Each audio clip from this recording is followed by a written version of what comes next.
justamente um benefício infantil universal e uma aposentadoria não contributiva, né? Uma basic pension.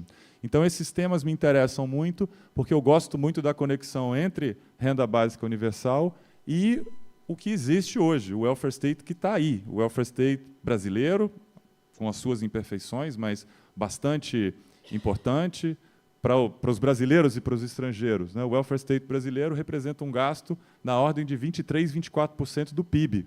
Então, é comparável ao do Reino Unido, por exemplo. É claro que não, o nosso PIB é menor, mas é um valor bastante alto. Então, eu gosto dessa conexão entre a renda básica universal e aquilo que existe. Child benefit e social pension, né? Benefício infantil universal e aposentadoria não contributiva universal. Isso seria um caminho para a renda básica, né? Então, por isso que nós definimos esse título, que era Basic Income for Specific Age Ranges, né? Para faixas etárias específicas, pensando justamente nas crianças e nos idosos. Então, foi mais ou menos esse o caminho. Reino Unido sempre foi uma referência, mas desde o governo conservador, né, de 2010, houve uma série de mudanças. Não vou falar sobre isso, vou passar a palavra daqui a pouco ao Joe Chrisp.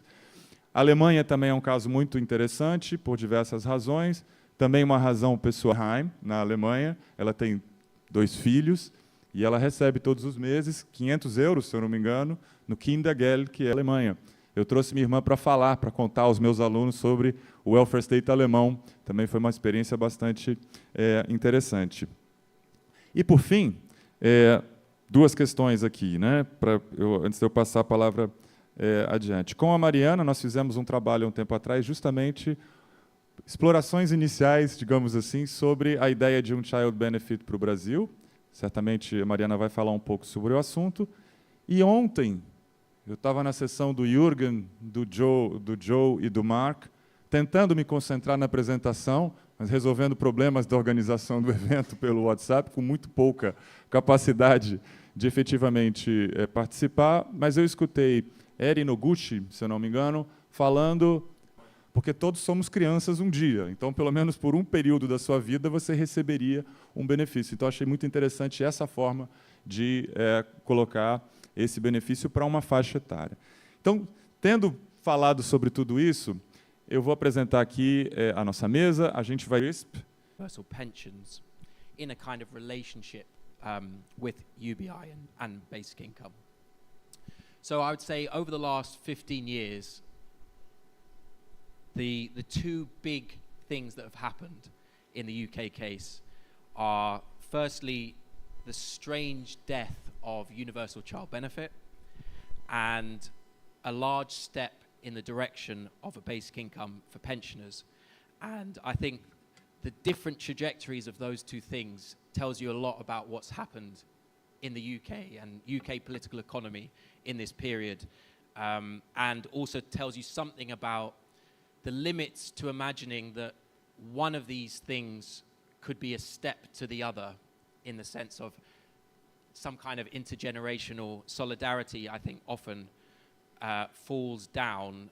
However, I really strongly think that they are worthy things to fight for in their own right. I just have a certain level of skepticism that they are a path to a UBI.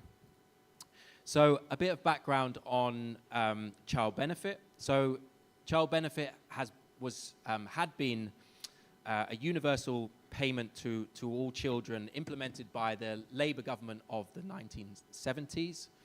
And it built upon its predecessor, family allowance, which also was a universal payment, implemented first in 1945, again by a Labour government. But interestingly, family allowance was almost more conceived as a benefit for large families. So it had a kind of strange payment structure where you didn't receive any family allowance for your first child, and you only received it for your second, your third, your fourth, your fifth child, and so on. And at the time, that was combined with some longer-standing child tax allowances. So if you had children, you would get more preferential tax treatment. So the movement to child benefit in the 1970s was first to ease out these tax allowances and turn them into a payment. So the family allowance was raised substantially by removing these tax allowances. It also was paid to all children by getting rid of the tax allowances. Over time, this child benefit has been supplemented by means-tested child benefits too. So a large part of the support that is given to families, particularly obviously lower income families, is still means-tested, even before the reform that I'm about to talk about, which changed universal child benefit. And those of you who maybe have some knowledge about UK politics, I don't know how many of those are here, but may have heard of something called the two-child limit in the UK. So the two-child limit is effectively something brought in relatively recently to limit the amount of support you can get from the benefit system to 2 children. So if you have 3, you don't get as much support. But that exclusively refers to means-tested benefits rather than the universal child benefit. And a lot of people can be quite confused about that, and a lot of political campaigning has really focused on that. So in 2010, we had, our first coalition government in the UK for a very long time, and it was a right-wing coalition government led by the Conservative Party. And one of the things that they introduced, amongst a number of very unattractive austerity measures, one of the things they did was to introduce a policy to claw back child benefit from higher earners. So this wasn't kind of means testing in the traditional sense. So first of all, it was implemented in a kind of odd and bureaucratic way as a tax return. So what actually happens is you pay what's called a high income child benefit charge. So instead of people not paying you out the child benefit, you get the child benefit and then you have to pay it back if you earn over a certain amount. It also doesn't apply to the household. So there's a kind of very strange situation where if one individual in your household earned more than £50,000, you would start to see your money, the child benefit, taxed away from you. So you could be in a scenario, and I know this very personally because both myself and my wife fall just below the threshold. So we still get our child benefit. But if you have one person who earns more, maybe because your partner has to stay at home to do more childcare or whatever it is, you will not get any child benefit, even though your household income will be much lower than 2 earners falling just below. So it has this kind of very strange way of being implemented like that. The other thing is that the money is withdrawn at a very steep rate. So it's paid back gradually between £50,000 and £60,000. But if you have 4 children, so you're receiving 4 child benefits, effectively you would be paying a tax rate of 35% on top of your 42% normal tax anyway. So even at these kind of like middle class levels, people are experiencing what many low-income people in a means-tested system are experiencing, which is really high marginal effective tax rates. So I think both of those dimensions made me think this isn't a sustainable system. And I really thought that basically 2 things might happen. One, that this universal payment would eventually be rolled into the means-tested system, so you would kind of get rid of the whole universal payment element, and all of that money would just go into the means-tested system. Or somebody would say, these tax rates are ridiculous, it's affecting people who vote, so let's just make it universal again. But actually what's happened about 2 or 3 years ago is actually what often happens in social policy, which is a kind of a fudge. So instead of kind of taking these 2 much bigger steps, the threshold was raised to 60,000, and the rate at which you pay it back was slowed by half. So these kind of really bad tax issues have kind of slightly gone away, and slightly less people are getting affected by it. So it's kind of, I guess you could say, a bit more universal again to some extent, which I guess you could say is a relatively, there's an optimistic element to it, but the other side of it is that it's kind of, I think, partly institutionalized this new system. The fact that there's been this reform rather than a big, this small reform rather than a kind of big path-breaking change means that perhaps we're stuck with this like quasi-universal child benefit for the medium term. And certainly there's no political debate, as I said before. If you think about family benefits, is my mic got? No, there. If we think about the current political debate around family benefits, everything is about the means-tested system. And some of you may have heard of universal credit, which is the kind of the big means-tested benefit in the UK. So we're kind of frozen in this weird, slightly dysfunctional system where it's kind of still universal. It's not really means testing. Some people call it affluence testing instead of means testing. But it isn't universal anymore. And for those of us that really care about these things, that is a real shame.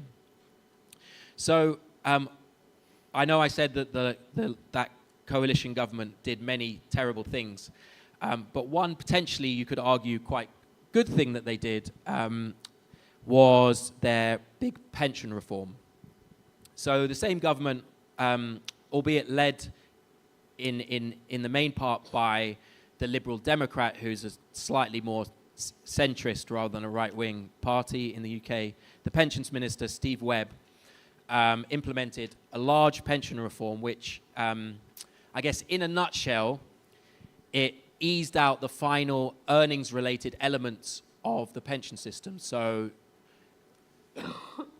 it was never a huge part of the UK's pension system, unlike lots of other European countries, but the earnings-related elements of the pension system were removed, and part of that was used to really bump up the basic level to a level that basically, if you get that basic state pension, you should not really need any means-tested support. So it kind of in one fell swoop, they've kind of removed the means testing to a large, I'll explain that that's not exactly right, but to a large extent removed most of the means testing in the pension, and also removed the earnings-related element in the pension. So that's created really a kind of a basic income floor for pensions.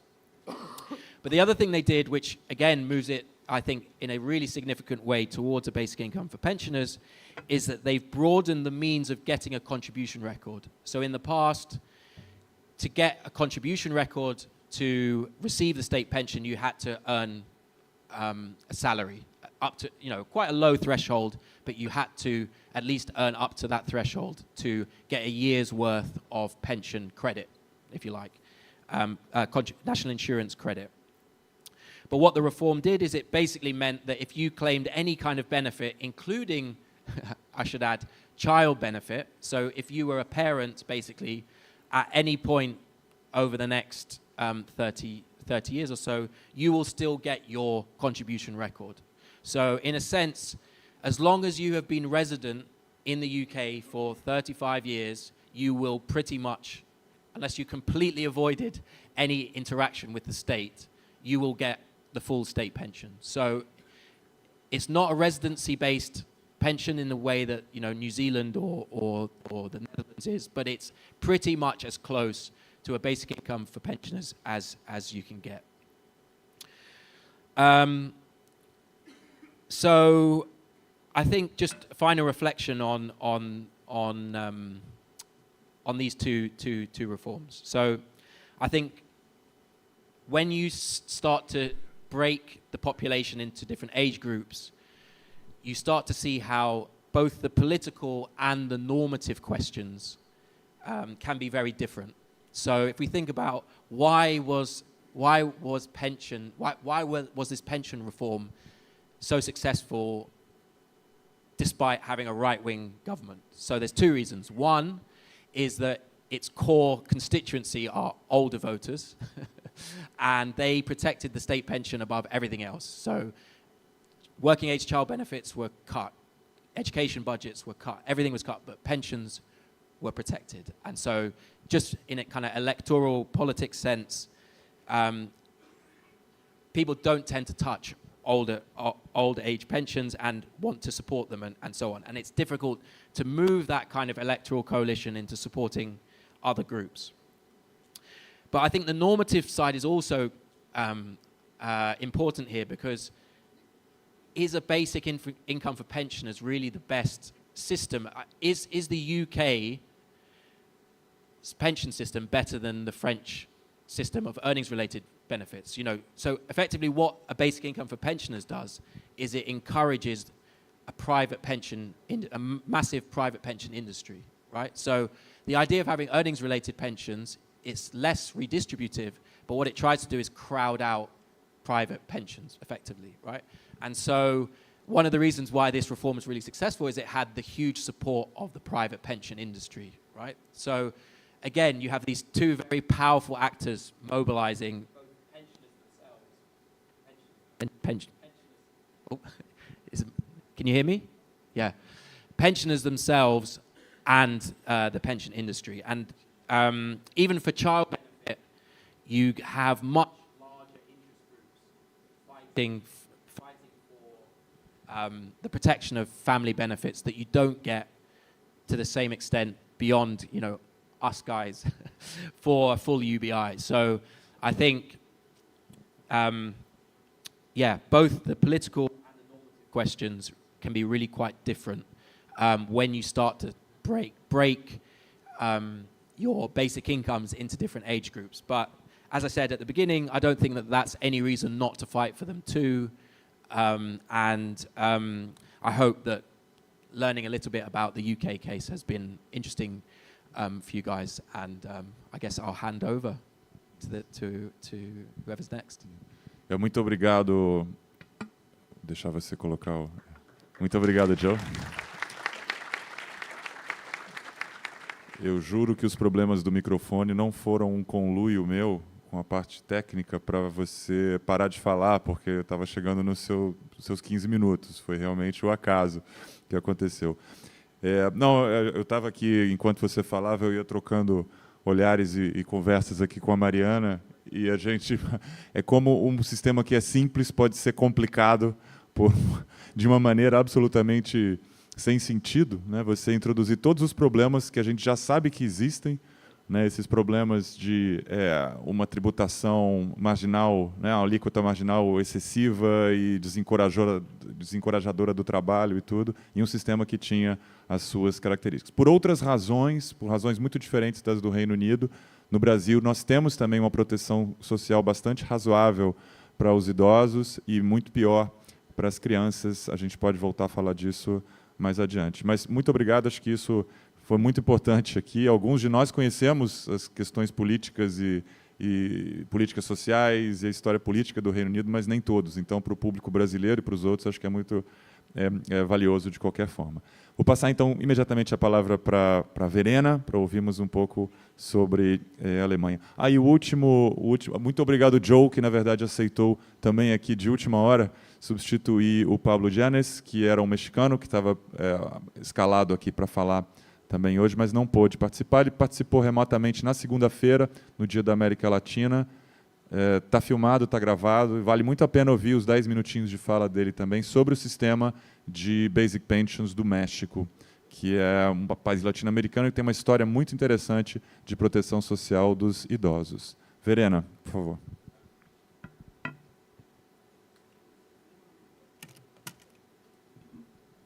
Yes, thank you for having me. I'm very honored to be able to speak here. I actually brought some slides to support what I'm saying because I'm not a native speaker. So I hope that you can all see that, and I hope you don't mind that when I turn around in between and look at where we are at right now. Yeah. So what I'm going to do today is I'm going to introduce to you the child benefit system in Germany quite shortly. And then I want to talk about how or what role the child benefit could play in a transition to a universal basic income in Germany. So just to give you a very quick overview, that's various family benefits that we have in Germany. So you can see it is not really this very simple basic income system that we would like to see, but it's quite complicated, and we're going to focus today on the child benefit because that's by far the biggest family benefit that we have. And I'm also briefly going to touch on the means-tested child benefit, the child allowance, and the child tax credit, because they all somehow play into each other.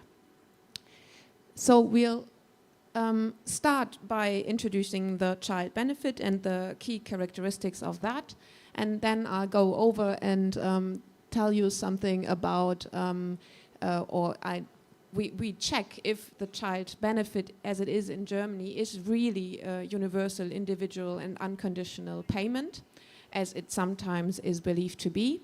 Then I'm going to tell you something about the evidence that we have on the effects of child benefits in Germany, and finally draw some conclusions for basic income advocacy. So, the idea of the child benefit in Germany is that there is actually one payment amount per child per month, and this is not means tested, and this should not be there should be no conditions posed on that, so there are no conditions on how to spend that for the parents, and it should be individual. And right now, this is at 255 euros per child per month. And just to give you a bit of perspective, right now the at risk of poverty threshold for a single parent in Germany is a monthly income of 1,800 euros. So the child benefit would be approximately, or would cover approximately about 15% of this income. It is administered by the Family Benefits Office, which is under the Federal Employment Agency, and this office is solely it has just one task, which is administering this child benefit, basically, and a few other smaller child benefits, but that's like the main part of it. And 18.1 million children receive that out of 19.9 million children who are under the age of 25 in Germany, and therefore eligible. I'm going to tell you a bit more about. We go into 4 different cases of what kind of child benefit can you receive in Germany. So we start in the upper left corner with families with no to low income. They get means-tested benefits in Germany. So it's either unemployment benefits or social assistance, and on top they can apply for the child benefit, but the child benefit gets deducted from the means-tested child benefit that they get. So the means-tested child benefit is usually, it's higher. It depends on the age of the child, it depends on the household constituencies and all that stuff. But it is usually higher than the child benefit, so there's really no sense for this target group to apply for the child benefit, because it gets deducted anyway from their other means-tested child benefits. They also get housing subsidies, these families. Then we have low-income families, which is like on the top right corner, families with low income. That's a very, very specific case. So you have to earn, as a family, at least a minimum of 900 euro per month. And then you do get the child benefit, and you get an extra child allowance, which is a maximum of 297 euros per month, plus housing subsidies. This is basically an incentive for families to go to work and not go into this unemployment unemployment assistance system, and it is supposed to be less stigmatized. But it also has to be applied for every 6 months, which is why there is a very, very low take-up rate of this. And then the most common case is the one on the lower left corner, which is family with a middle income. And as Fabio has said, probably his sister belongs to that part of the families. They can apply for child benefits, which is just one form, which is really not that much in Germany, we have to say. It's the one form, and you have to hand in the birth certificate of the child, and that's it, which is, I think, maybe the easiest benefit that we have in Germany overall. And then you get 255 euros per month per child. And then we have families with a very high income, and they also get the child benefit. But on top of that, when they hand in their income tax declaration, it is controlled for whether the child tax allowance actually is better for them, more beneficial to them than the child benefit. And if that's the case, then this gets topped up, so they get like a higher tax reduction, which amounts up to approximately 100 euros more than other families get per child per month, which is something which I just find, I just could not wrap my head around it when I read that first, but that's really how it is. So high income families actually get more per child than anyone else. And that's about 90% of the receiving, or of those receiving child benefits do get the child benefit of 255 euros, and then there's 10% of families that are better off with the child tax credit, so they get even more per month. So, how do we get that? What's the eligibility period? The child benefit is paid out to one parent, and it's paid from birth to the 18th birthday. It can be extended up to the 21st birthday when the child is unemployed, and up to the 25th birthday when the child is still in training. So it is tied to, it is paid to one parent, I already said that, or to a legal guardian. So parents can decide which parent gets the benefit. It is for German citizens and legal residents who are subject to income tax in Germany. And there's also non-German EU citizens who are eligible for it, but only after 3 months of residence. And I have to say, overall, it is tied to this freedom of movement that we have in the European Union. And I'm doing this quotation marks because you can probably guess that it's not that easy. I mean, freedom of movement in the European Union is actually only free when you are able to sustain a living on your own. If you cannot do that, then you're not allowed to move around Europe freely, and therefore a lot of low-income European citizens living in another state are not eligible for social benefits there. At least that's how it is in Germany.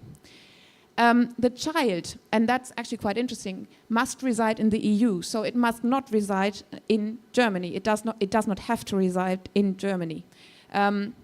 That is something that is highly discussed in German society, and in the public debate is usually about why are they people living in Germany and getting money because they have children in other countries, which is like the debate usually circles around children that live in Eastern Europe and parents that live in Germany, and they get money in Germany for these children, although they don't live.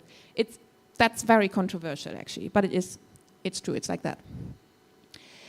So, is it truly universal? I would say the first point that makes it not really universal is that it is tied to German citizenship or legal residency, which is always something that I like to highlight, that this discussion on who gets basic income, who doesn't get basic income, needs to be tied to the questions, do we tie it to residency or citizenship, and what are the requirements there? I personally think that's quite important to discuss that.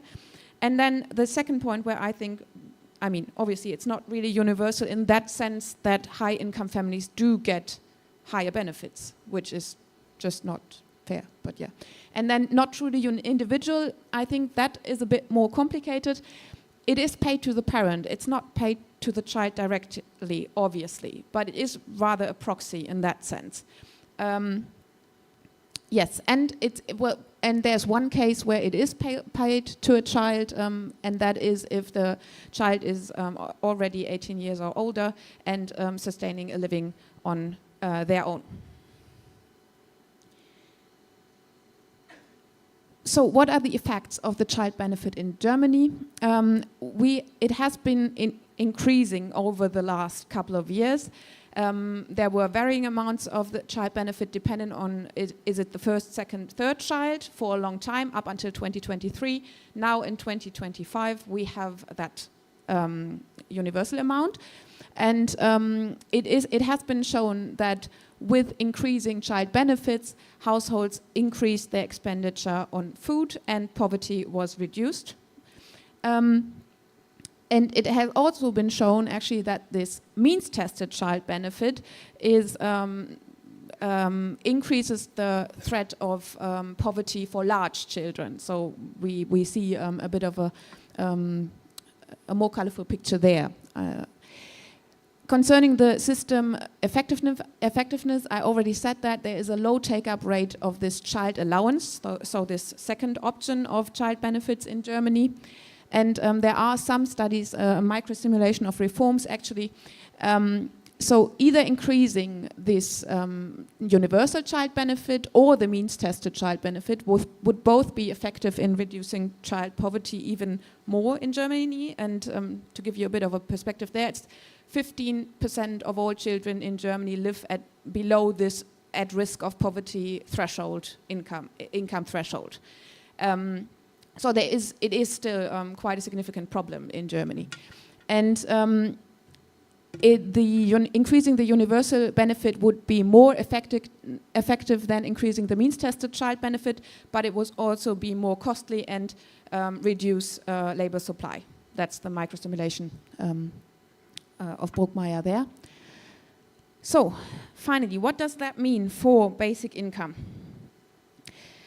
If we look at it optimistic, then there is quite a high acceptance of this form of payment in Germany, and there was also a discussion on universal child benefit. I didn't call it like the one that I just introduced. I didn't call it universal child benefit because we did have another discussion on a universal child benefit, and that would entail having a floor of child benefits to everyone and a means-tested top-up instead of having the means-tested right now and the child benefit deducted from this means test.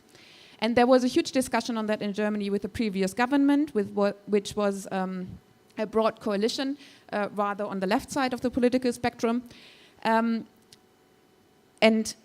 I'm going to tell you, if I go to the pessimistic side, what happened with it, because actually it was it did not come through. Because there were two broader reasons. One was the reform was very intransparent. So costs were estimated at between 3 and 12 billion euros, and people were just wondering, well, if you cannot tell us if it's 3 or 12 billion dollars, then you really didn't think that through. Like that was really not a very good point that they made there. And the second thing was they wanted to employ 5,000 people more to administer that.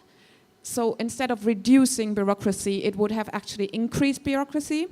So it was actually the biggest social policy reform project of the previous government, and it just didn't come through. It didn't work out. There is a quite recent study of Leopold and Lindemeyer on Germany who found that there is a correlation between low trust in the welfare state and low trust in future-oriented policies like the basic income. So they specifically analyzed the basic income. So I guess, but I'm going to come to that on the next slide. That's something that we really need to look into, that transparency problem that we have there. Also, if I'm looking at it from a pessimistic view, means testing still remains in that scheme that we have. It does. And I think that if we remove that, there will be discussions on deservingness. And discussions on deservingness, if we look at children, that's probably going to be very different for a basic income for children and a basic income for adults as recipients. So very critical considerations. The debate on deservingness has basically two sides, where it is interesting, where it can affect our debate as well. So one is that the public debate on deservingness is found to affect social policy design.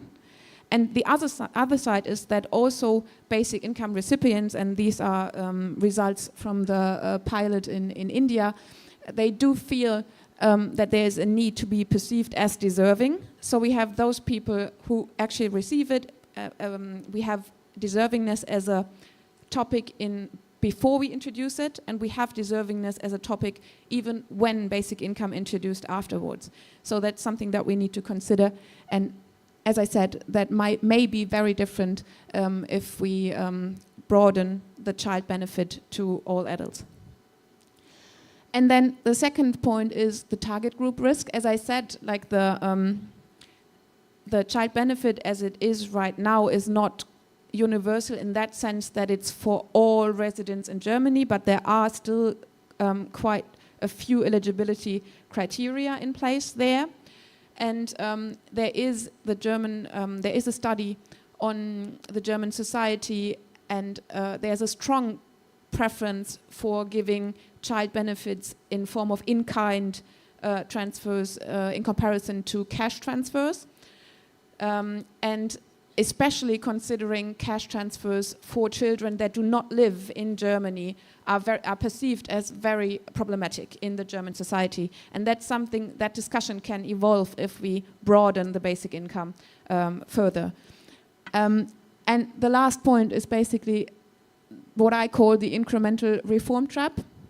I know that there's quite a lot of literature that says that we need to introduce the basic income gradually, but with introducing it gradually and building up on a system like the child benefit system in Germany, there is that threat of pacifying demands.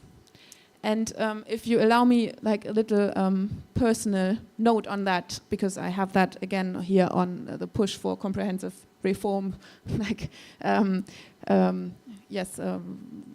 don't know, call maybe. When I did prepare for this presentation, I was really enraged by this child tax credit thing in Germany that we have, that is more beneficial to high income earners. And then I spent some days here and I talked about our child benefit system with people from various countries. And I started to think, well, it's actually not that bad in Germany. It's actually okay. And then yesterday, we had a great session on feminist and care transitions or feminist and care perspectives on basic income, which I really enjoyed. And in the course of that session, someone asked, how do we get there? How do we get into that care economy? And there was a really strong call for revolution in that sense. And then I realized, okay, my demands actually had been pacified just by over 3 days talking to people. And I think that's actually, that's quite stunning because I'm usually very persistent in my rage, I'd say.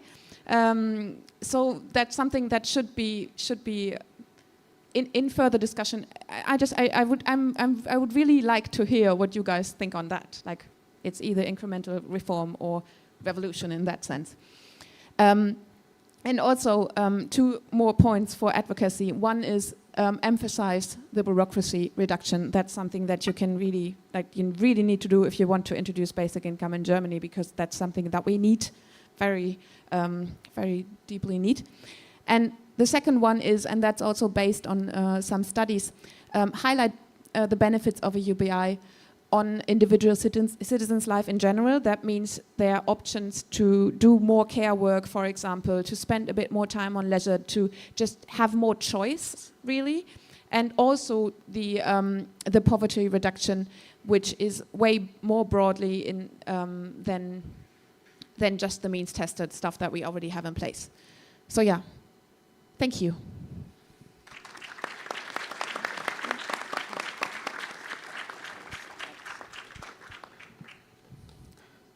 Dankeschön.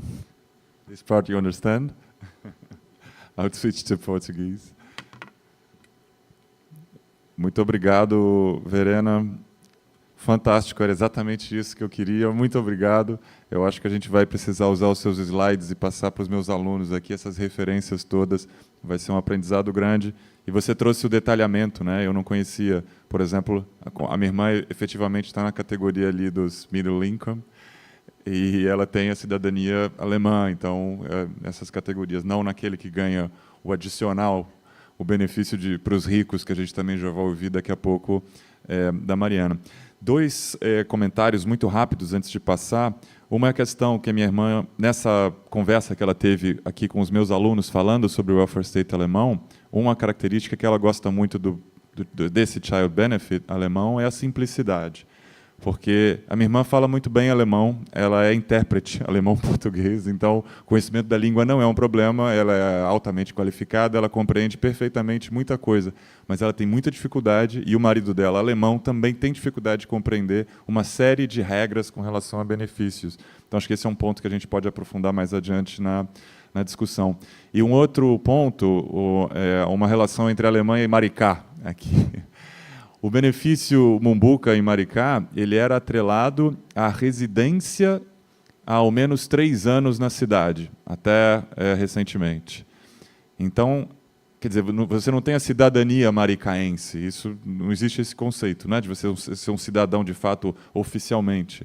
Então, a pessoa teria que provar a residência naquele município há pelo menos 3 anos para poder receber o benefício. Era assim até pouco tempo, atualmente não. Atualmente, qualquer pessoa que viva no município e que vá ao CRAS, que é o Centro de Assistência Social, se registre no Cadastro Único, vai ter direito a isso. Então, acho que é também uma discussão sobre essa questão, residência ou cidadania.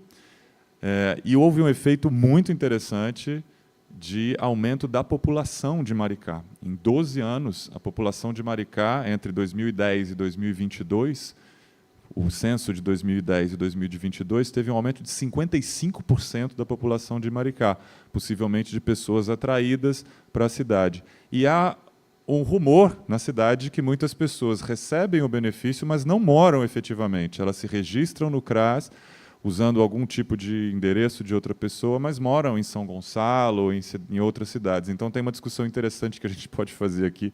Eu nunca pensei que eu relacionaria a Alemanha a Maricá, mas acho que é possível a gente fazer essa relação também. Então, eu vou passar a palavra aqui para a Mariana, para a gente falar um pouco também sobre o Brasil. Obrigada, Fábio. Prazer estar aqui. Bom dia também para vocês, para o pessoal. Muito bom ouvir os relatos de outros países, mas, ao mesmo tempo, vai dando alguns nós aqui no que eu ia falar, porque...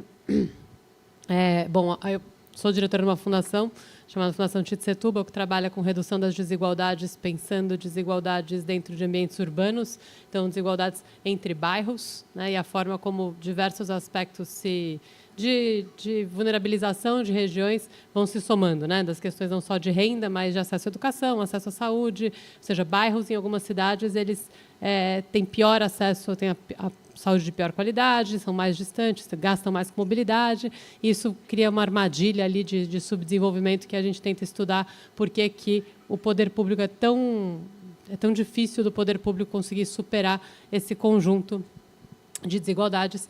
E uma das nossas hipóteses mais geral é que o poder público não trabalha de maneira intersetorial. Ele trabalha normalmente de educação, saúde, cultura, separadamente, sem entender os territórios na sua identidade e pensar em superar o conjunto das questões multidimensionais que a pobreza coloca depende de uma ação mais ampla.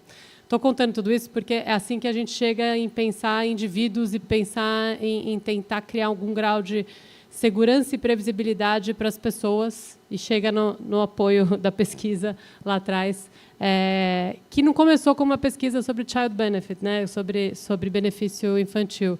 Na verdade, só resgatando essa historinha, então, é isso, a Fundação está lá, está trabalhando com periferias urbanas, vivendo a dificuldade de virar uma chave dentro do Estado brasileiro, de como dar olhar para as periferias urbanas. E aí isso aconteceu durante a Covid-19, né, durante a pandemia, quando a gente vê o salto do gasto público que é feito com o auxílio emergencial. Né? Naquele momento, o auxílio emergencial, né, ele, considerando o volume total de recursos que é pago no Bolsa Família, sobe significativamente por causa das condições que estão dadas.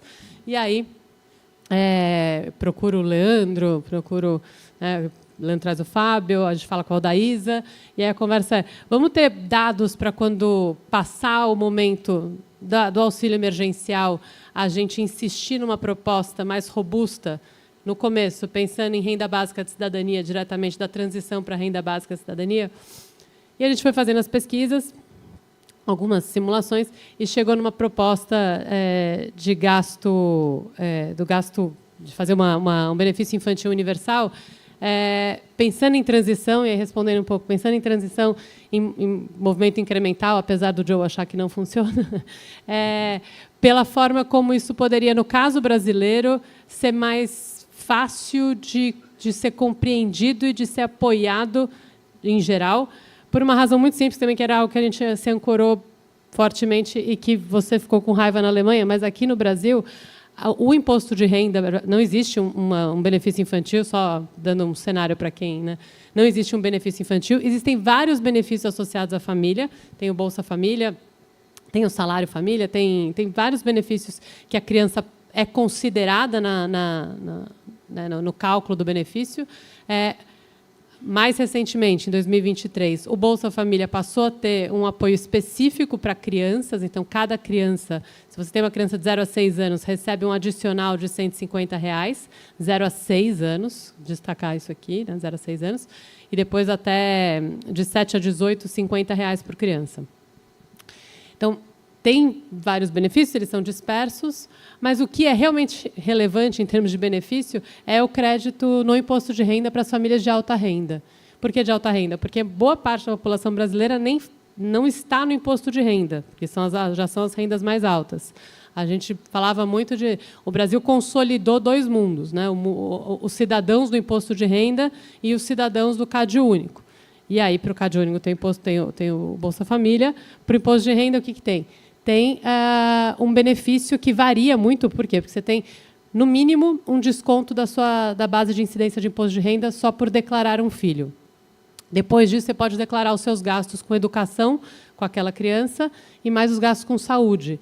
Com educação, tem teto, mas com saúde, não. Você pode ir reduzindo da sua base quanto você gastar. Terapia... Né, essas coisas, o que o filho das famílias mais ricas puder fazer, vai deduzindo. Então, não tem uma média geral, mas a gente fez alguns cálculos de referência na época. Eu tenho 2 filhos e calculo isso também sempre para ficar chateada com a desigualdade no Brasil. E o valor que uma família recebe, o valor que eu recebo, por exemplo, de benefício do Estado brasileiro por mês, é pelo menos R$200 por mês por filho. Sendo que no Bolsa Família é de 0 a 6 anos, e as famílias mais ricas recebem também, não só de 0 a 6 anos, mas eu recebo para os meus filhos até 24 anos, se eles estiverem estudando. Né? Estou falando eu, porque eu tenho salário, né? Brasil bastante desigual, então você ficou tentada nesse... No caso brasileiro, nem tem o meio do caminho, não tem o middle income.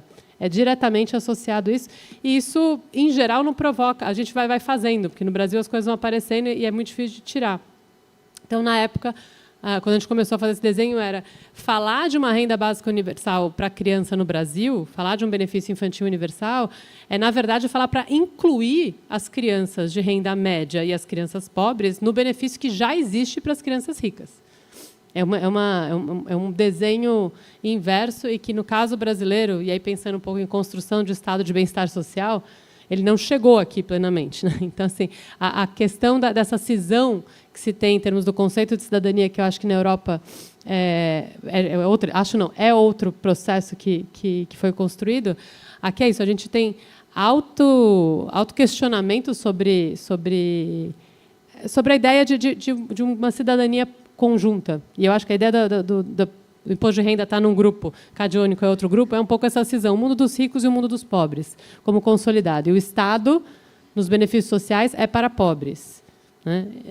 E não para os ricos. Então, quem precisa do Estado são os pobres. Essa é uma fala que reforça, muitas vezes, a ideia de que não existe uma cidadania plena e um papel público geral que deve ser garantido a todos e aí, com a falácia de que, na verdade, ele acaba gastando mais para os ricos e não para os pobres. Então, é uma inversão que acontece no caso brasileiro. Então, por isso que a gente chegou nessa proposta. A proposta do primeiro desenho que a gente fez naquela época foi baseado um pouco nesses valores de referência que eu falei, de R$200 por mês por criança, seria criar, portanto, no Brasil, um benefício dessa magnitude. E aí, nas primeiras simulações que a gente fez, isso... Deixa eu ver aqui, pegar minha cola aqui da simulação. As simulações foram com dados de 2019, porque a gente estava naquele momento durante a pandemia e a gente quis usar os dados pré-pandemia para entender a situação. Uma situação mais estável. seriam cobertas 57 milhões de crianças, o equivalente a 27% da população naquele período. 89% das casas teriam crianças... 89% das famílias que receberiam o benefício são famílias que recebem menos de dois salários mínimos per capita. Então, teria a concentração de crianças ela é muito maior nas famílias de baixa renda.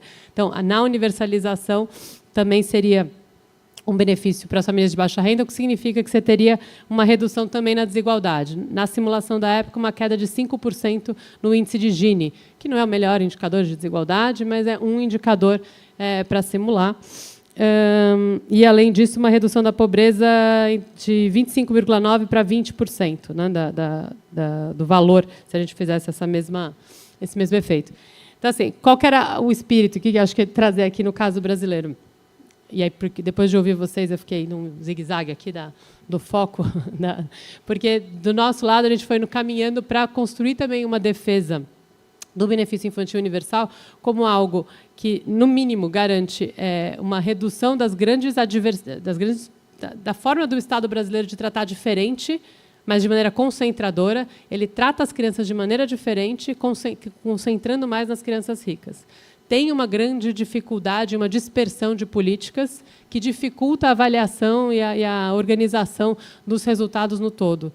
E a estrutura social brasileira concentra o peso das crianças, né, do cuidado com as crianças, em famílias de mais baixa renda e nas mulheres. Aliás, a gente rodou essas simulações também para regiões. Então, fica mais forte no Nordeste, a desigualdade também regional se reduz com benefício infantil, se reduz em termos raciais, porque também são mais mulheres negras responsáveis por um número maior de crianças em casas de mais baixa renda. Então, ao universalizar e dar esse acesso, você conseguiria reduzir as desigualdades nesses diversos níveis, tanto regional, quanto racial, quanto de renda.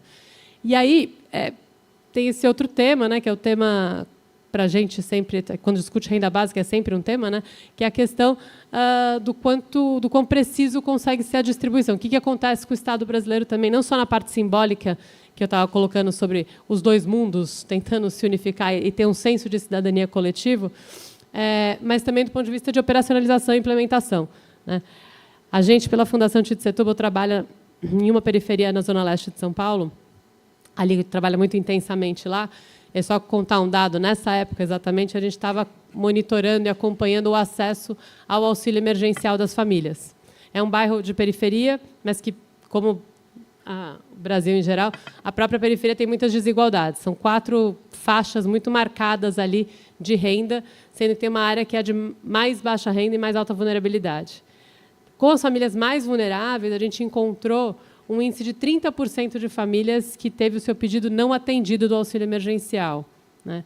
E outros 15% que não chegaram a conseguir pedir o auxílio emergencial. Então, você tinha 45% das famílias de mais alta vulnerabilidade que não tinham acesso ao auxílio emergencial, que foi criado para chegar nos de mais alta vulnerabilidade, né? E aí, claro, é um problema de eficiência do Estado, de acesso ali, da estrutura do CRAS, da chegada de informação, das pessoas terem as condições para fazer a compreensão de como se dá os benefícios. Mas é o Estado que temos, né, agora. E dá para a gente, aí tem um pouco pragmaticamente pensando como não abandonar uma determinada demanda, que é a qualificação do Estado e a melhoria da sua capacidade de ação, mas, ao mesmo tempo, que a gente vai dando alguma resposta para agora, para quem está ali, né? E é isso, a noção que uma renda básica pode dar de previsibilidade, de segurança, para os indivíduos começarem a se organizar num processo que é muito longo de superação das condições que hoje estão ali, por exemplo, nos casos das periferias, é um pouco a aposta que eu acabo fazendo ainda, né? Apesar daqui, mas como algo que, no caso atual, ele é injusto. Você já tem um gasto público que vai para quem não deveria. Você poderia reorganizar isso, deixar mais nítido qual é o que está se pagando, quem está se beneficiando, e seguir um processo de monitoramento e avaliação dentro da agenda que, quem sabe, pudesse provocar processos aí de maneira incremental rumo à renda básica. Mas a renda básica no Brasil, enquanto a gente não entender que a desigualdade tem que ser superada e se ela for superada, um grupo de são todos cidadãos, todos brasileiros, mas não dá para partir de tratá-los iguais. Porque o argumento sempre é não dá para tratar iguais os diferentes, porque tem muita desigualdade, por isso não vale o gasto público, né, diretamente, enfim, no todo. E isso a forte desigualdade brasileira acaba marcando. Mas quando a gente olha para as crianças, quando olha a capacidade de implementação e olha que elas já recebem, esse argumento acaba se sustentando pouco e pode ser uma introdução dessa ideia de coletivo. Acho que era isso que eu tinha para falar por hora.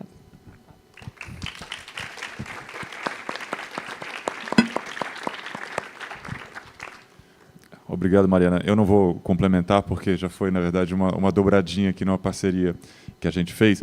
Nós temos 15 minutos para perguntas, para comentários. A gente gostaria de ouvir vocês. A gente tem pelo menos 3 casos aqui de situações com algumas semelhanças e muitas diferenças.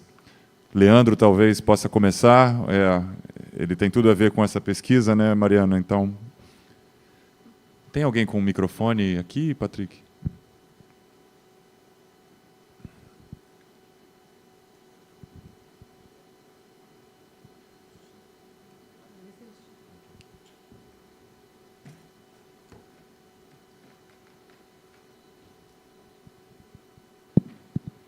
Oi. Pronto. Bom, obrigado, Mariana. É um prazer também que você esteja aqui com a gente. Joe, Verena, thank you very much. Eu acho que foi publicado no domingo, para quem não sabe, na Folha de São Paulo, que é o nosso principal jornal aqui no Brasil, jornal impresso, um artigo dizendo que era um artigo provocativo. Eu acho que por causa do nosso congresso, não sei se a Mariana viu, dizendo que a renda básica é bom na Finlândia. Em sociedades desiguais, ela deveria ser descartada e a gente deveria passar a fazer uma focalização.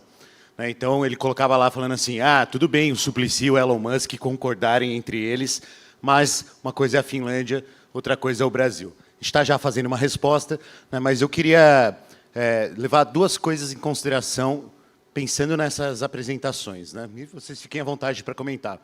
A primeira é, em sociedades mais desiguais, universalizar tem um impacto maior sobre aqueles que precisam ser focalizados do que se a gente insistir numa ultrafocalização. Portanto, a gente tem uma... se a gente for levar em conta parâmetros de dignidade, a nossa focalização em países desiguais tem sentido universalizante, ao ponto de que aqueles que ficam nas franjas e são quem recebe e talvez não devesse receber sob critérios de focalização, podem ser considerados erros estatísticos aceitáveis em um programa focalizável. A Mariana colocou aqui, 89% das crianças estão em famílias de até 2 salários mínimos. Olha, se você considerar que é aceitável 5% de erro para cima, 5% de erro para baixo, aí a gente tem 11% de erro em relação a um público. Então, eu acho que a gente precisa, enquanto movimento mundial pela renda básica, pensar em estratégias que superem a questão da focalização, não a partir do seu enfrentamento, mas a partir da contradição de que, se ela for feita sob parâmetros de dignidade, a gente vai optar tranquilamente pela universalidade. E, em segundo lugar, colocar que acho que a ideia da construção desse painel tem a ver com também uma estratégia política de tornar apelativo que a gente consiga construir etapas significativas em direção à renda básica. E eu acho que criança, adolescente, naturalmente, pelo menos aqui no nosso caso, tem um apelo que é fundamental. Tanto que essa nova administração do governo Lula conseguiu criar esse benefício adicional por criança no Bolsa Família, depois do Bolsonaro. Isso foi proposto e defendido na campanha, em função dessa defesa que nós fizemos. Eu, Fabio, Mariana, Suplicy, sentamos na mesa com a coordenação de campanha do Lula para mostrar os dados que a Mariana colocou aqui, e assim foi criado um benefício novo no Bolsa Família, que atende milhões e milhões de crianças e nos coloca mais perto. Então, queria fazer aqui uma provocação, não só à mesa, mas ao auditório todo, para que a gente passasse a adotar estratégias que superem os debates também a partir dessas etapas incrementais, mas que são construídas com bastante esforço de longo prazo, né, como a gente conseguiu aqui nesse caso. Eu vou sugerir que a gente talvez pegue mais uma questão, um comentário. Patrick. Eu tenho uma questão também.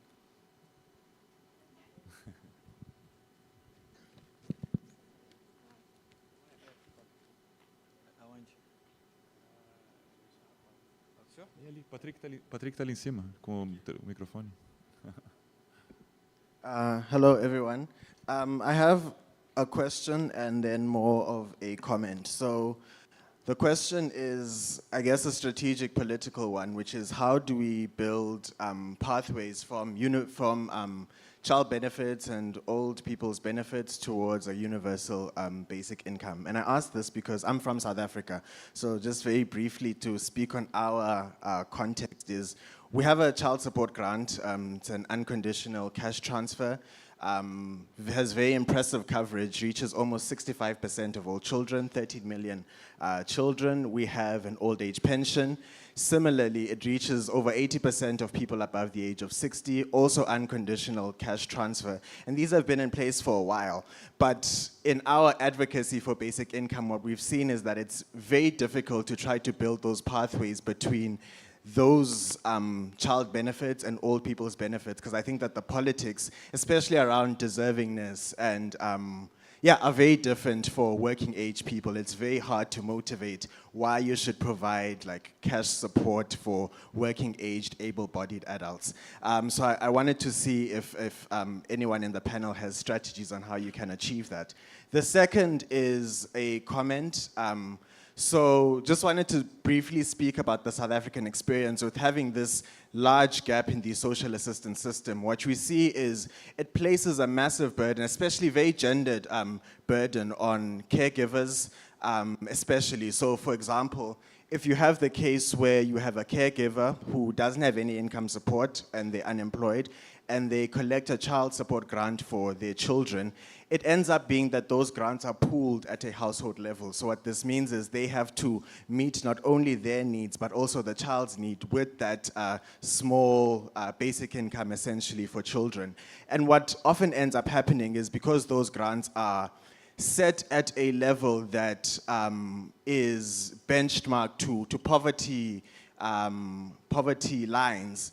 So let's say the government determines that the adequate value to feed one child is 600 rands, but then that grant is spent between two people, an adult and the child. It ends up massively reducing the effectiveness of poverty alleviation of that grant. Similarly, what there's also big evidence of is that for old people, especially grandmothers who start receiving the old age pension, it elevates their status in the household to become breadwinners essentially, because they tend to be the only people with any form of income in the household. And again that one old age pension from the state has to cover for the needs of the entire household. And this often isn't the case for men who aren't caregivers in the same sense. So they get to enjoy their pension, whereas women have to care for everyone. Recolhe as outras, inclusive a sua, Patrick. Fica tranquilo. Talvez começar com Joe, se você tiver comentários com relação a isso, depois Verena e Mariana. I guess I said in my talk that I also maintain a healthy dose of skepticism that the pathways are there, but I do also feel that if you cannot fight for a universal child benefit, if you cannot build the electoral coalition or the wider coalition to fight for and defend universal child benefit, what hope do you have of achieving a UBI? So I think I wouldn't so much see it as, feeling worried that there are no pathways to a UBI. I would just fight for the child benefit and have that alongside all your other claims, which are always, I think most people in this room will understand that the fight for a full UBI is a medium to longer term thing. We're not really there anywhere. So don't stress too much about, do what you can to build the coalitions you can now, and that may be around child benefit. I mean, I have an even greater skepticism about the pathways from pensions to UBI, but I think there is more from child benefit to do there. And I know we don't have a huge amount of time, so I'll stop there. Yes, thank you. Thanks a lot. First, concerning Leandro's comment, I really want to say I'm very, very impressed by what you did here in Brazil and how far you actually have come. I mean, I just learned being here, like on that whole story, and it's really incredible. It really is. So good on you in that sense. And the second one, answering maybe to your point, I think there are two options. Like one, which is fundamental, is just continuously deconstructing this myth of meritocracy, so that there are some people who actually earn what they, I mean, you do know meritocracy, I don't have to explain that, so that's good. Yeah, just keep on fighting there. And we do not know that from a discussion on the pension system in Germany that I have not talked about. There is already with our current pension system an ongoing debate on why are pensions not higher for those who have worked in comparison to those who have not worked or who have not performed formal labor, I'd better say. So that's actually still something that bothers people. Like I have performed so much formal labor and I'm more deserving than someone who has not and done other things. And the second one is, in the German case, I'd say it would be an option to emphasize the unconditionality of the present payment. So yes, it is paid for every child, but there's no control whatsoever on how you spend that money. And it already reaches almost 20 million people, which is a quarter of the German population. And that is quite a big amount, and that nobody controls that. But then again, that's a bit dangerous, because that could also go the other way around. You know, if people actually understand that this is an unconditional payment and there's no control on how it is spent whatsoever, then they maybe say, well, that's not good. Let's go control that. Although, yeah, I'm not an expert on that, on how that would go. But those are the two things, I guess.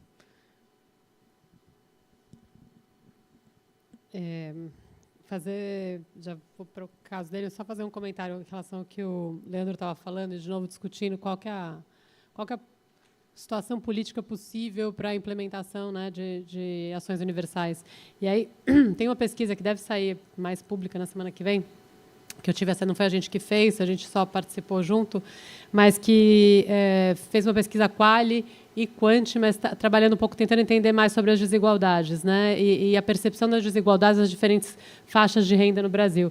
E uma das coisas interessantes que apareceu nessa pesquisa é que o apoio ao Bolsa Família continua sendo aquilo que a gente já conhece, né?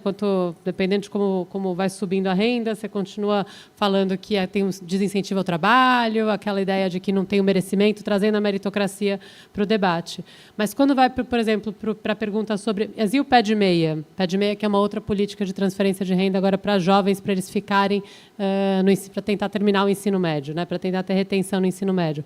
O pé de meia é muito bem visto, inclusive pelas faixas mais altas de renda. Assim, ele tem uma aceitação mais geral, enquanto validade, né, justiça vinculada a essa transferência e esse gasto público. Então, comentando isso. E outra coisa interessante nessa pesquisa, que talvez ajude aqui a elucidar um pouco o que eu falo sobre o caso brasileiro, da dificuldade de você saber para quem você está fazendo a política e como que isso gera senso de coletivo. Assim. Eles fizeram uma pergunta, eram faixas A, B, C, D e E de renda. Tá? Então, sabendo A é a faixa mais alta, E é a faixa mais baixa. E aí, sem falar para as pessoas quais eram as rendas que estavam fazendo o recorte de cada faixa, perguntavam para elas, em que faixa você acha que você está? Né? Ou seja, você é super rico, você é médio, tal. E depois tinha as perguntas sobre a renda da pessoa. E o mais interessante é que, basicamente, todo mundo que tem uma renda mais baixa se achava num patamar um pouco mais alto, e todo mundo que estava no patamar mais alto se achava no patamar mais baixo. Então, basicamente, ninguém se acha pobre e ninguém se acha super rico. Todo mundo se acha, tende ao meio, né, que é exatamente a fase inexistente de parte das políticas. Então, tem uma relação com o Estado brasileiro de que ele nunca fala comigo, porque eu não sou a faixa que tem que ser beneficiada, porque eu não quero me identificar com a faixa de mais alta vulnerabilidade, e eu, quando estou no mais rico, que falam que está sendo super beneficiado, eu também não me vejo ali. Então, tem essa ausência de compreensão, que eu acho que ajuda, lembrando dessa pesquisa, enfim, comentar isso. Tem que entender onde as pessoas se veem, para entender para quem vai se sentir beneficiado por uma política pública, né? E aí, só bem rápido, porque eu acho que eu concordo com eles, principalmente o John, quando fala, né, enfim, tem que defender o que dá para defender dentro da coalizão política, eu estava falando exatamente disso, mas eu acho que, adicionalmente, o que está acontecendo no mercado de trabalho, e aí muito recentemente, com a introdução de inteligência artificial, não quero cair no que hoje em dia é o tema, né, de desespero mais cotidiano, assim, de debater isso, é algo muito intenso ainda para a gente saber como vai ser a compreensão e as mudanças nas políticas públicas em relação a isso.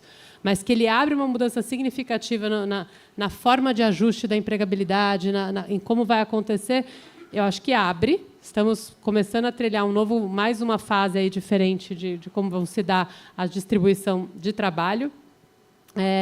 Isso pode abrir espaço. Então, não talvez uma transição do child benefit para uma renda básica universal, mas o contexto vai permitir que, se houver noção de cidadania, se tiver um espaço onde o Estado está validado para gastar, talvez as mudanças no próprio mercado de trabalho criem alternativas para se fazer uma defesa dessa migração e superar a ideia da meritocracia, principalmente porque vai mudar a relação de que se paga para quem, né, gente? É isso. Quando você tem uma IA fazendo tantas coisas, tem uma busca aí para dizer, e agora? Tem, inclusive, profissões de alta, né, formação perguntando, e agora, como é que eu vou garantir a minha meritocracia disputando com a IA?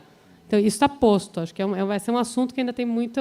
Ele é complexo, não quero defender nada, mas acho que vai bagunçar ainda mais o debate, inclusive o debate da meritocracia. E isso pode ser um espaço histórico para tentar empurrar um pouco mais, se tiver condições públicas para isso.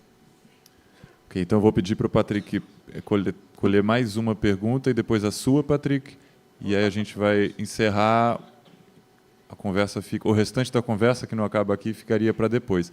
E só para avisar vocês que a gente vai ter logo na sequência aqui, encerrando essa sessão, a gente vai ter um pequeno evento aqui do UBI for All, a pedido da Rosvita e da Catarina, que estão aqui. Então, fiquem um pouquinho depois da sessão para essa... Elas vão explicar melhor do que se trata, não vou falar, não.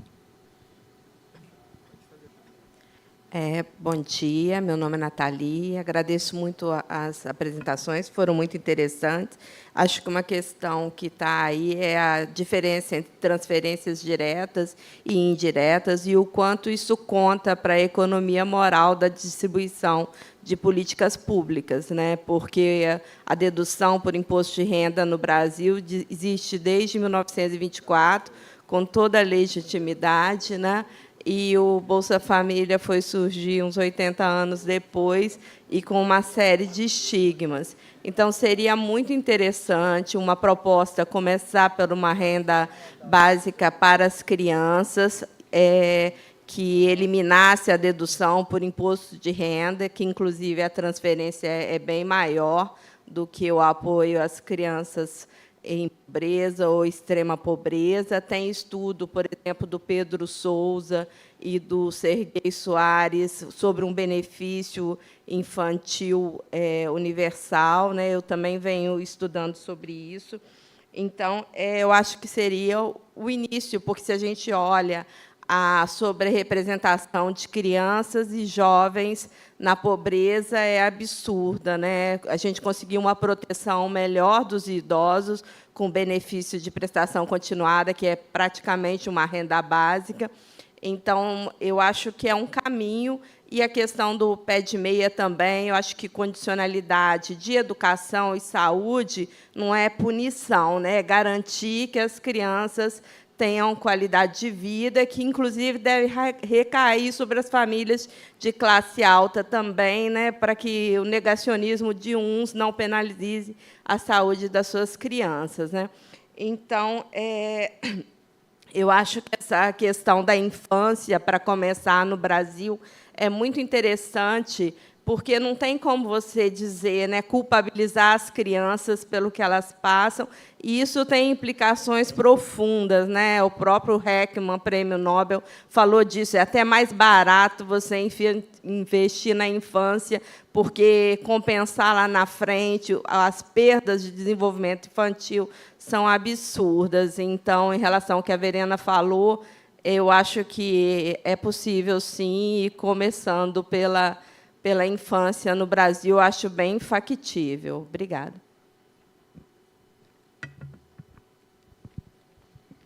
Então, muito rapidamente, Nelson, eu acho que vai ser a última. Sí, sí, O Patrick abriu rápidamente mão. de Uruguay. O disculpas Patrick que- gentilmente abriu mão. A gente não vai poder continuar, gente, por causa do horário. Se eu não respeitar o tempo aqui, né, como organizador do evento, quem é que vai respeitar? Então, eu vou pedir para o Nelson fazer pergunta, cada um de vocês fazer uma fala final em resposta à anterior, e aí a gente continua o debate mais adiante, tá certo? Bien, rápidamente de Uruguay, hablar en castellano, ¿sí? Lo primero, creo que el debate político-cultural que estamos viviendo sobre... Despacio, así Sí. nos aseguramos que entienden allá también Bien. en la interpretación. Por un lado, digo, creo que el debate político-cultural de la legitimidad del derecho de ingreso por habitante o ciudadanía, y no solo por herencia, iniciativa y empleo, es un debate estructural que tenemos que dar fundamentalmente. Hay un tema que me parece sustantivo en la construcción de la política pública, y desde Uruguay lo estamos viendo, también buscando encontrar una renta básica para infancia y adolescencia, es la tensión entre las políticas universales y las políticas focalizadas. Estamos en un cuello de botella donde superar lo que está implicando en este momento de que las políticas universales, en el caso de Uruguay, son extensas, estables, pero no incluyen a sectores que están quedando fuera, y a la vez las políticas focalizadas tienen externalidades que tienden a la exclusión.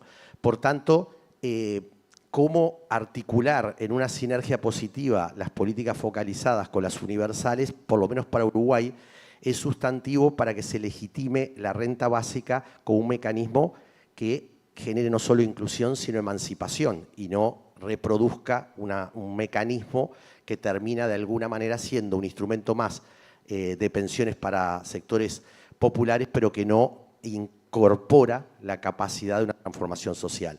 Por tanto, el debate para Uruguay es cómo incorporamos la idea de renta básica en el desarrollo social para que las políticas universales, que son extensas y no permiten ligar a los sectores que están quedando fuera, que son básicamente infancia, adolescencia y sectores populares. Simplemente la pregunta es cómo han ido resolviendo ustedes la articulación entre políticas focalizadas y universales en los distintos países. Então, eu vou pedir para o Joe e para Verena e Mariana responderem, então, essas duas questões finais, e já caminhando para o final, com uma fala final aqui. Infelizmente, o tempo está se esgotando. So I'll just be very brief and respond to the respond to the first question about the role of tax allowances and all of that kind of thing. So I know it was a long time ago. It was basically 50 years ago, but that is how universal child benefit was created in the UK, was using these regressive tax allowances for children to really bump up the level of the universal benefit. So I think if that is the situation in Brazil, where you have, these regressive tax allowances, that seems it's a tried and tested way of using it to create a universal child benefit system. So that's all I kind of wanted to say. Yes, thank you. Thank you. I completely, also regarding the first question, because I had some problems understanding the second one, I'm really sorry. The first question or comment, I completely respect that it may be a good path forward for Brazil to introduce that child benefit and then build on that and introduce a basic income. Since I'm not an expert on the Brazilian system at all, I just want to make a quick comment, because from what you said, you seem to believe, and that is also very, very fine, that children are more deserving in a sense, and that it therefore makes sense to introduce this.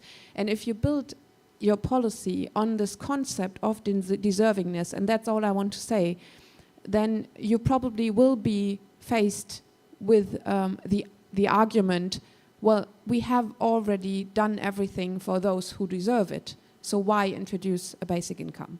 That's all I'm saying. That's basically. Bem interessante a armadilha, evitar a armadilha de não poder implementar no futuro pelo seu próprio argumento, né? Eu vou focar, então, na verdade, na pergunta dele sobre como lidar com focalização e universalização. Acho que, assim, acho que todo mundo que está até aqui no Congresso teria uma opinião, no caso brasileiro, então um pouco de medo aqui de me posicionar, mas eu acho que a gente não tem lidado, né, e tem, ao mesmo tempo, tem uma certa tensão. Porque hoje o Bolsa Família, por exemplo, ele é visto, e a gente defende que seja uma etapa num processo, como foi a emenda do Eduardo Suplicy, para a implementação de uma renda básica universal, mas ele é o instrumento associado ao Bolsa Família, está o instrumento do CAD único, que é o instrumento que a gente mais tem para focalização de políticas e que é subutilizado no campo da focalização. Então, talvez isso não seja uma tensão, mas talvez seja até a possibilidade de você juntar, não tem que ser um ou outro, mas que tipo de política cabe universalizar, e no cabe tanto em relação aos seus resultados, quanto do ponto de vista fiscal. Eu não falei até aqui, mas é um assunto, né, a questão fiscal. A gente gostaria, há quem entenda que dá para gastar mais, isso é um assunto que eu gosto de debater, mas assim, eu não vejo no horizonte próximo espaço para uma reversão muito substancial do tamanho do Estado no Brasil, por exemplo, para a gente gastar muito mais. Então, se tem constrangimento, tem que pensar o que dá para universalizar, do ponto de vista fiscal e de consequência, e o que precisa ser focalizado. E aí, do ponto de vista da renda, só voltando, se a focalização é por renda, num cenário de grande... O que a gente mais tem de certeza agora é o ambiente de incerteza e instabilidade. É muito instável. Renda é muito instável, emprego é muito instável, é cada vez mais flexível, mais complexo, e não há sinais de que vai melhorar, no caso brasileiro. Se é isso, e eu preciso de algum grau de... então, assim, isso para a renda. Se soma a essas instabilidades a noção de segurança, a noção de acesso realmente aos benefícios estatais, o que mais falta na estrutura familiar, na estrutura dos indivíduos brasileiros, estou falando mais do Brasil, é algum grau de previsibilidade. Eu posso contar com isso. Então, nesse caso, a renda, se a renda consegue escapar, né, se você consegue garantir uma renda universal simples, que venha e dê previsibilidade e segurança, talvez seja o maior legado que possa ser dado, seja para a criança, para que ela possa escapar dessa... Porque a condição de renda dela é algo completamente instável, e eu acho até que é um grande conjunto de auto-engano que a gente faz tentando fazer a focalização por renda, porque é muito volátil o processo de estabilização da renda em todos os lugares, mas no Brasil em particular, na baixa renda em particular. Nós temos o defeito, né, Mariana, de sermos economistas, então a gente acredita que tem uma restrição orçamentária, o que dificulta muita coisa. A gente traz as más notícias para as pessoas. Eu queria agradecer imensamente, eu gostei muito, fiquei super contente pessoalmente, eu queria muito essa mesa, e eu acho que foi muito produtiva. A gente vai sair com a frustração boa, que é a frustração de não ter conseguido discutir todos os assuntos que foram levantados aqui. Muito obrigado a vocês, muito obrigado ao público.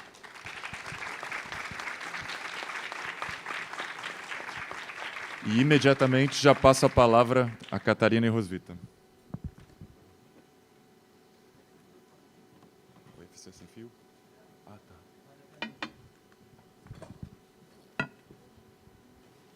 Catarina, sem fio.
just 2 minutes of patience, please. We are looking for our special guest. But anyhow, maybe I can just... here he is. Okay, thank you. Well, welcome to any one of you here in the audience. Boa tarde a todos. And also to our visitors online, because we are streaming this event live, and I want to apologize that we are starting a little bit late. And this is because we are here in Niterói, in the University of Niterói, on the BIEN conference, and we are really happy and very proud that BIEN is hosting our 9th raffle event from UBI for All. So, who are we? UBI for All is trying to make real-life stories with basic income. What does this mean? We are a small organization, an NGO, European NGO, who is collecting money by crowdfunding. And every time we have 9,600 euros collected, we raffle this amount off. About the procedures, I will talk a little bit later. And I just want to get a little bit deeper into where we are here. As I said, it is the 21st BIEN conference in the University of Niterói. And the conference title, you see it sometimes behind us, is Basic Income and Solidarity Economy, New Horizons for Social Protection. Why are we now here in Brazil? In the neighboring city of Maricá, one of the biggest, if not the biggest policy worldwide, UBI is taking place already. Katarina, you have been there visiting the policy and visiting the people and places. So can you tell us a little bit about what's going on there? So yeah, we are very happy to be here. This is our first live raffle, so this is really nice, and it's nice that it's taking place in Brazil, not only because the wonderful organizers allowed this to happen, but also because experiments like Maricá, policies like Maricá, and the Renda Básica in Maricá and the Niterói happen here. So for people who are watching us, just for you guys to know, there's people watching us in Taiwan, there's people watching us in hopefully other places of Brazil, Portugal, the United States. We have people registered to receive a basic income from all over the world.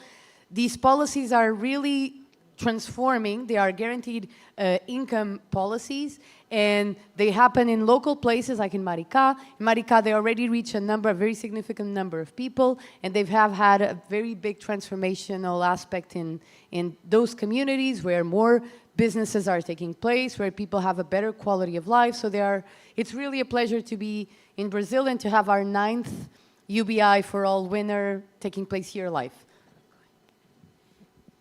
Obrigada, Catarina. Yeah, we will shortly be about to to get another person on this planet to experience a life with a UBI. And since this is our 9th raffle and the first that we are doing live, but the basic procedure remains the same. Everybody who has already watched other raffles, because this is the 9th, we are very proud of that, knows a little bit about it. As I mentioned, we collect money, 9,600 euros. And persons from over the world, wherever they are winning, can get from 1 year to 5 years a basic income monthly. Why is there a difference in the time range? We are raffling off worldwide. We began in Europe, and this was the 800 euros per month, which was the average income throughout the European Union. But since we are now raffling off worldwide, there are a lot of differences in income in various countries. So for example, in India or Ethiopia, a winner would get 160 euros for 5 years. The amount of the 9,600 stays the same, but it's for a longer period. For example, in Ghana or Albania, it's 200 euros for 4 years. In the upper middle income countries, it's 267 euros for 3 years. Then it comes to 400 euros for 2 years, which would be, for example, Turkey or Argentina, and I think also Brazil is in there.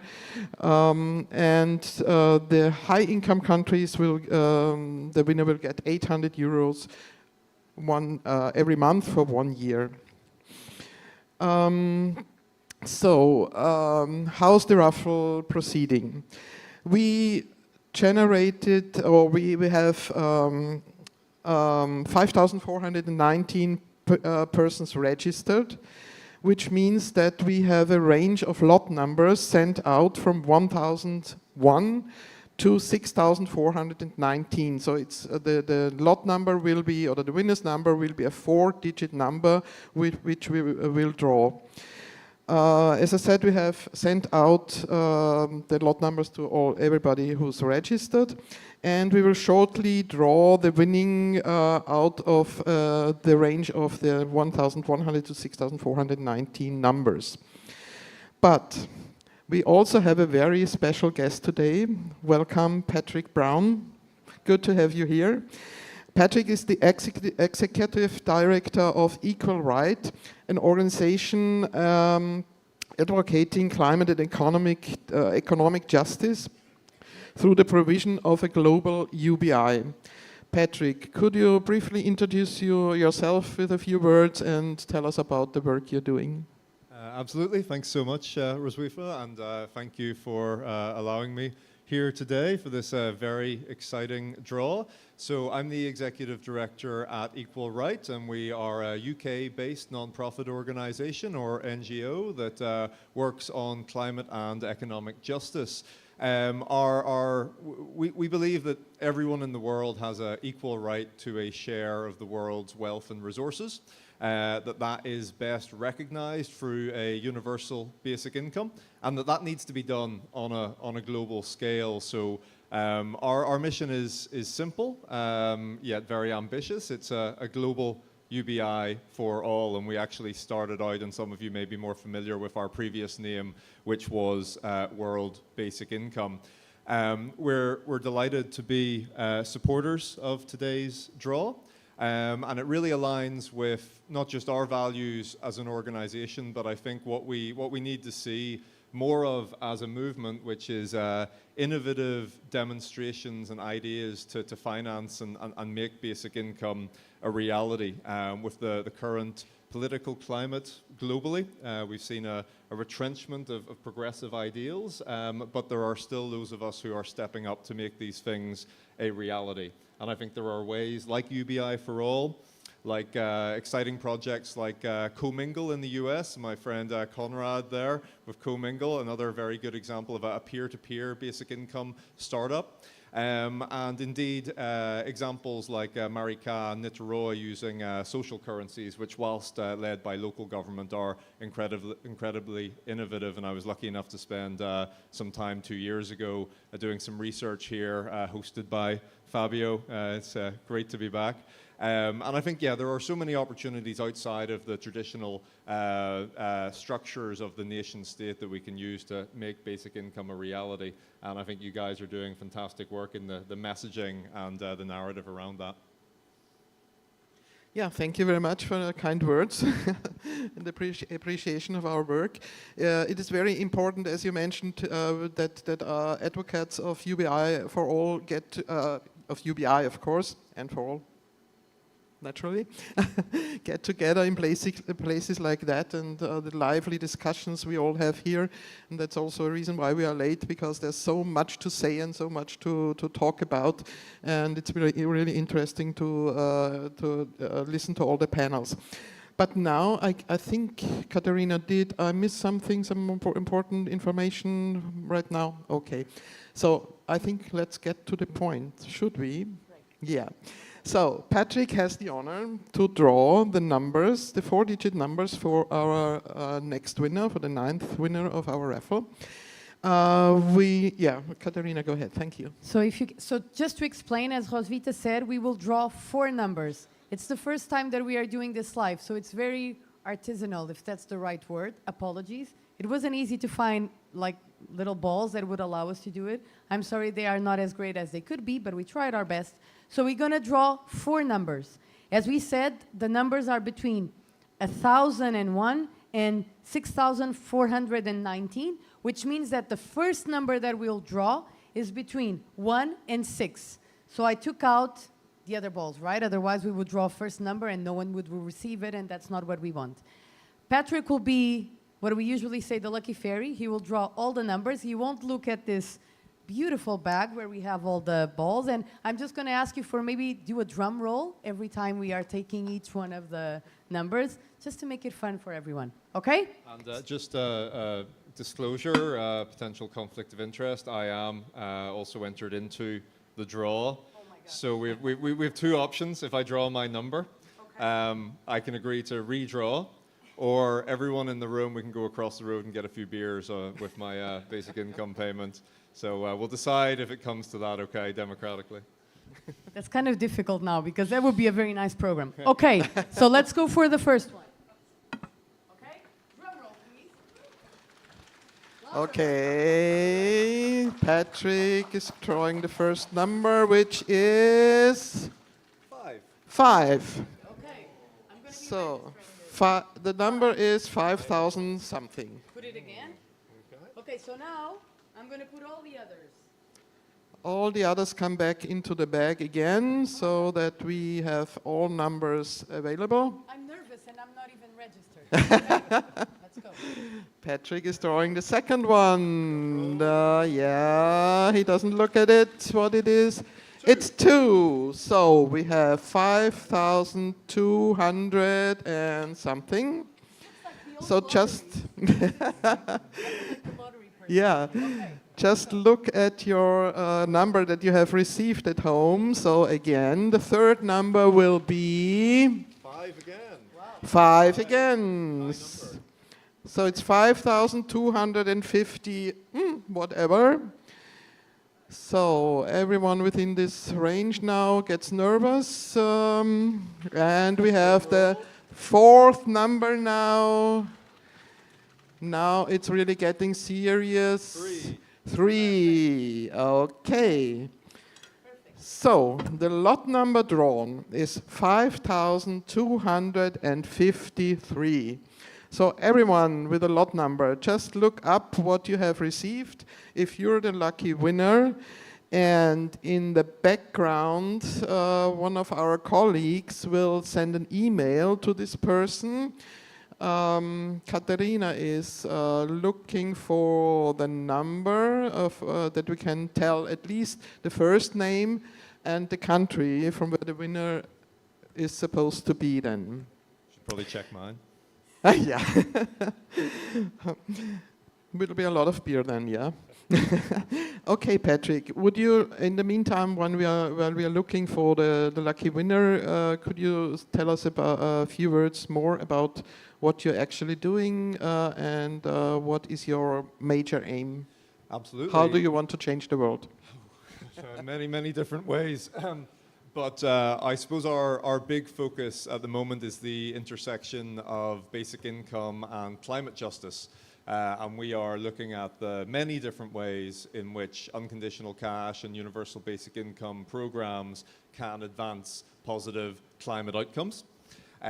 So if any of you are around at 4 o'clock today in the other auditorium, the smaller auditorium in Block F, we will have a panel on cash for conservation, which is a new policy field that we are developing and advancing with colleagues at Give Directly and Cool Earth, 2 other NGOs, where we are implementing unconditional cash transfers to support climate and ecological outcomes in environmentally sensitive areas in places like the Peruvian and Colombian Amazon. We're hoping to get something off the ground in Brazil very soon as well. And we also have projects in Liberia, in Kenya as well. And really what we want to see with that work is a mainstreaming of unconditional cash approaches in the climate world. And we believe there's a wide range of potential applications for climate in loss and damage support, in adaptation and mitigation financing. Very, very wide range of opportunities there. And for the purposes of this movement as well, I think that we can look to the climate space in terms of how organized, global, well-financed it is, and try and find ways to embed basic income within the climate space to allow it to scale up on a global basis. So very much the work of Equal Right is trying to look at how we bring these two movements together in terms of climate and basic income, and also how can we finance it. And one of our big flagship policy ideas is cap and share, which would consist of a limit or a cap on fossil fuel extraction globally, a charge on every fossil fuel that is extracted or imported, and then the redistribution of those revenues as a basic income as well as climate finance.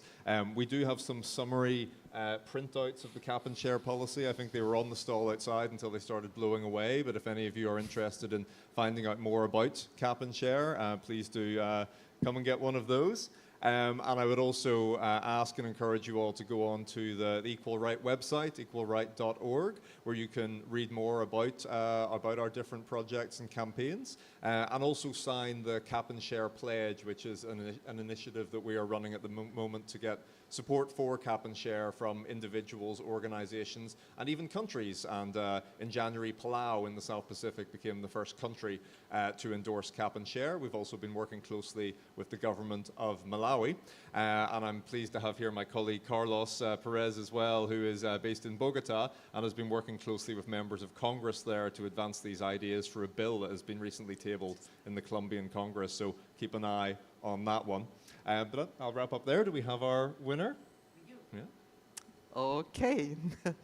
So thank you very much, Patrick, for the draw and all the information you gave us about your important project.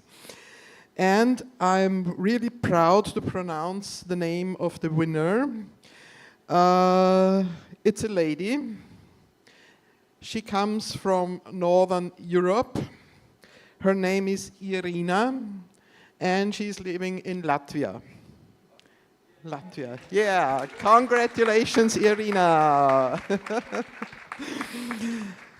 So, what's next? We are trying to contact Irina and tell her about her win. Should we not be able to get in contact with her, and the time will exceed 3 weeks, then we will put all the money back again in the pot and raffle it off again. But up to now, we never ever missed one winner, even if it took a longer time. One was the one from Greece. It took three weeks to find him, but he was lucky. He was on holiday and didn't look in his mailbox. So let's see what we can tell you about Irina. As soon as we found her, you will be updated throughout our social media channels or newsletters or whatever. So register that you don't miss out any newsletter, and also register for our next raffle, which will take place more or less in 6 months, 6 to 9 months. The time it's needed to get 9,600 euros again. This, of course, this time can be shortened if we have a lot of beavers. What are beavers? Those are people who are donating on a regular basis and who are really the most important people in our project, because they are really making things possible. You can donate from €1 onwards. On a regular basis, you can then donate once. Doesn't matter at all. Most important that the pot is filled and we can distribute money again to someone who can experience 1 year or even up to 5 years life with a basic income. Yeah, thanks again to Bien, who was hosting us here for the ninth raffle. which was very exciting because, as Katharina mentioned, it was the first one we did live. Next time, most probably, we see you again on a stream. And yeah, thank you very much again, Patrick. Thank you, Katharina. Thank you for the technical support who is doing the recording. And yeah, once again, give Irina a big hand and a lot of applause and congratulations to Irina. Thank you very much and see you next time. Bye. Boa tarde. Até la prossima.